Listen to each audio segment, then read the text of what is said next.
Aujourd'hui, on va faire des briouettes ou ce qu'on appelle des rouleaux ou des nems au fromage. Donc pour cette recette-là, je vais utiliser que du fromage à tartiner. Vous pouvez prendre le triangulaire ou le carré comme vous voulez. Moi ici, j'en ai pris une vingtaine.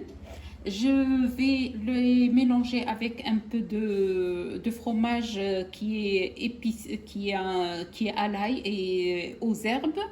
Je vais rajouter un peu de thym, une petite cuillère à café de thym et un peu de poivre. Je ne vais pas mettre de sel parce que déjà le fromage est salé. Pour cette recette-là, bien sûr, on peut rajouter du cheddar, on peut rajouter du comté comme on veut, plusieurs fromages. Mais pour cette recette, je vais juste utiliser ces deux types de fromage. Bien sûr, il nous faut de la pâte à pastilla, les feuilles de pastilla, qu'on va badigeonner d'un peu d'huile ou de beurre. Donc tout d'abord, je vais mélanger les deux fromages avec la petite cuillère à café de thym et un peu de poivre. Et on va se retrouver. Donc, comme vous voyez, j'ai mis des petites boules. Vous pouvez les mettre de cette taille-là ou plus grandes.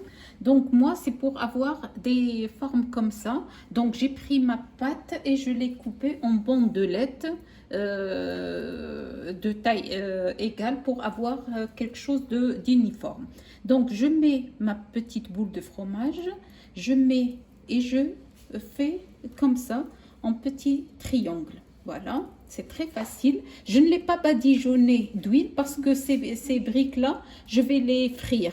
Et si je voudrais les mettre au four, il faut absolument badigeonner la pâte d'un peu d'huile ou de beurre. Donc là, moi, j'enlève tout ce qui est de surplus. Alors, pour coller, on peut la coller avec un peu d'eau mélangée avec la farine. Mais moi, je préfère mettre que du blanc d'œuf.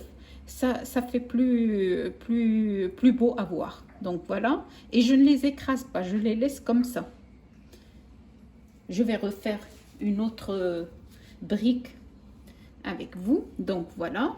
J'étale ma pâte, je mets la petite boule et je commence. Une fois par-ci, une fois par-là. Sans écraser la petite boule. Voilà. Et je serre en même temps quand je tourne. Donc là, c'est pas la peine que je mette beaucoup de pâte. J'enlève le surplus. Voilà. Donc là, je vais coller cette partie avec du blanc d'œuf.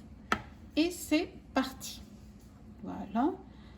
Comme ça, j'aurai une très jolie brique.